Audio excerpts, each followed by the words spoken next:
आली निर्वाचन मंडलीर बीजेडी विधायक प्रार्थी प्रताप केशरी देवଙ୍କ पदयात्रा कंपुछे नरेंद्रपुर अंचल। निकटतर हेउछि निर्वाचन, जमुछे निर्वाचनी प्रचार और मैदान रे नेता मंत्री भिड़। केन्द्रापड़ा जिला आली निर्वाचन मंडली नरेंद्रपुर पंचायत रे सरपंच इंदुमती स्वाई प्रयास प्रतिनिधि बंशीधर स्वाई संयोजन आली निर्वाचन मंडलीर बीजेडी विधायक प्रार्थी प्रताप केशरी देव घरे घरे शंख पदयात्रा रे सामिल होई भोटर मानकु निकटतर करुछथि।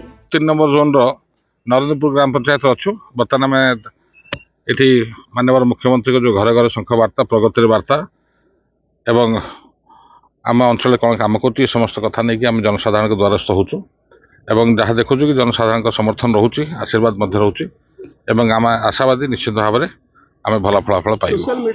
जो मिसवे आप जानी पचारे कौन स्क्रीन खोल आप देखिए समय कह निश्चित भाव में जदि आम से भाई आप खबर अच्छी जब हम जना पड़ कौन हम आगे जो कथा घटना घटे ना से विषय आगे मंतव्य देवाटा ठीक नुह। तेबे ही पदयात्रा रे ब्लॉक बीजेडी सभापति सनातन मिश्र, पंचायत समिति अध्यक्ष मनोरंजन सामल, जिला परिषद भीष्म महांती, विधायक प्रतिनिधि सुमंत राउत प्रमुख जोग देइथिबा बेले विपुल संख्यार पुरुष महिला माने जोग दे सांसद प्रार्थी अंशुमान एवं विधायक प्रार्थी प्रताप देवଙ୍କୁ समर्थन देबाकू स्लोगान दे पंचायत परिक्रमा करथिले।